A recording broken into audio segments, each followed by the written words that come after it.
Charlie in Kirk's 2000. message is really hitting people. Okay, tell me about that.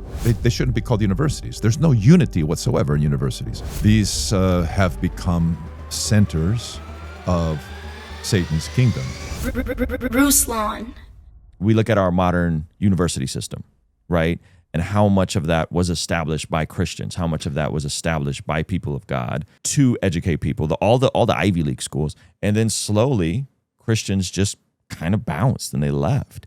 And so even you go to Oxford and C.S. Lewis being a teacher there, right? And all these amazing contributions. And now it seems that Christians have fled the institutions. They've fled the marketplace, even popular media and popular art, right? You talk about pop music, all goes back to the black church, for example.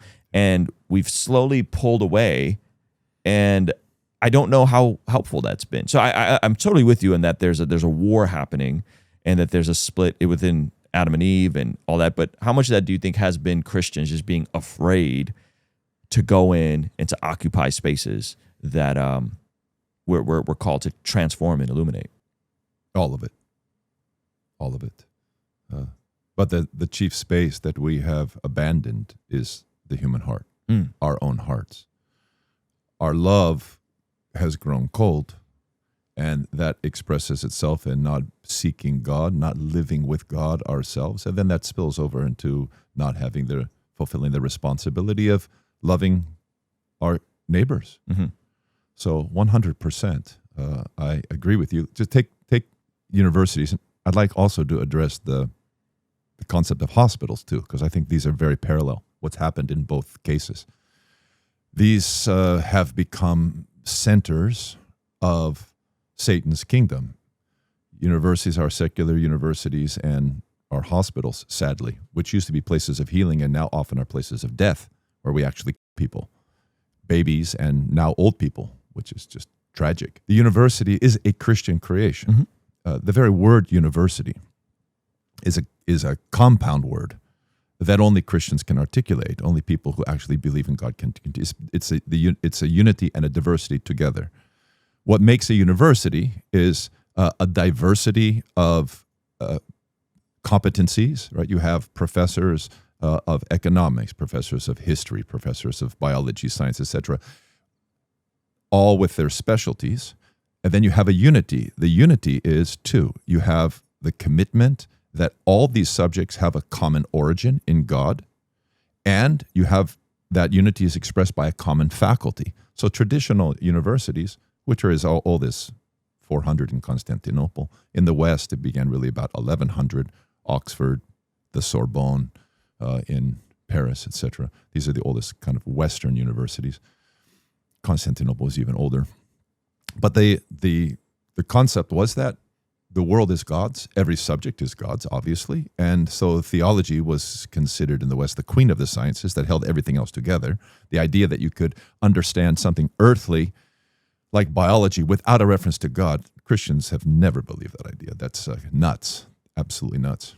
Today, universities have been co-opted by secularists through a process of gradual secularization in the West. And now you have, they shouldn't be called universities. There's no unity whatsoever in universities. There's no reference to God in each subject. And even the faculty doesn't exist. So if you go to UCR, literally 200 yards from my campus, which there's much about it that I love, many professors that I love, I mean, nothing against them. But the system itself is secular. There's no cooperation between the faculty. Each group is living with their own little world. The economists and the business people talk to themselves. The historians talk to themselves.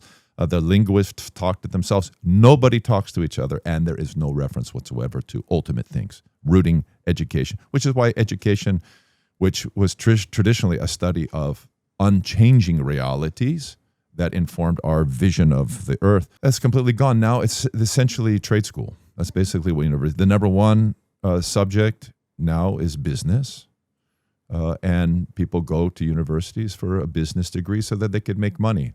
What does that have to do with learning? What does that have to do with knowing God and knowing His world? Forgive me, very little, very little. And I think many Americans are seriously reconsidering universities themselves. I mean, is this really worth it Am I learning anything? And am I getting an education from the universities that's actually being very helpful? All of my children have gone to university, but we prep them all. We prep them all very seriously. And I have a son just this year graduated from Berkeley, another son who just graduating. He's actually graduating in a week from UC Irvine. They went in with, reasonable expectations, right? They didn't go in thinking that they're going to get some sort of great classical education. They went in with their eyes open, knowing how slanted the UC system is in America, in California.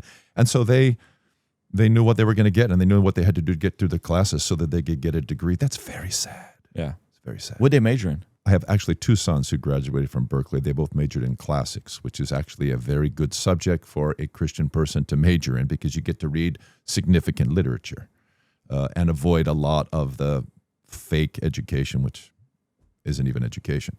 My son, who just graduated from UCI, majored in economics, and it was very brutal. Yeah. It was very, very brutal. Yeah, I mean, I think there's a ton of data to support that even the value of a college education isn't worth what it was in the 90s. Charlie Kirk's message is really hitting people. Okay, tell me about that. I don't know Charlie. I'm not friends with Charlie, but my sons have got me watching him, just like you. Yeah, your sons keep your ear to the ground, huh? Yeah, they do. But Charlie, who is a very well-known figure now in the American landscape, didn't go to college, and he goes to universities in order to interact with kids about a lot of different subjects. But one of the common themes that he wants to discuss is that it's not worth it to go to college anymore. You can be committed yourself to learning. That commitment to learning is traditionally Christian, right? If you love God, you love what He makes. Come on. Right? It flows from that. Mm-hmm. If you love God and you love His world, you know that every aspect of His world is permeated with meaning, and therefore to study His creation is to know Him better and to understand Him better. When you lose the grand vision, you lose the enchantment of the world and you lose a great interest in the world. Much of Western culture now is all about pleasures. You want to get a job so you can make money so you can do the things you want. What a banal way of life. It's just very sad. Mm-hmm. So what are you advising your sons who are young men and what their expectations should be now that they're out of college? My greatest hope is that they will seek God and discern His will for their life. God has given everyone a collection of talents that He wants them to invest to promote worship, love, beauty, significance.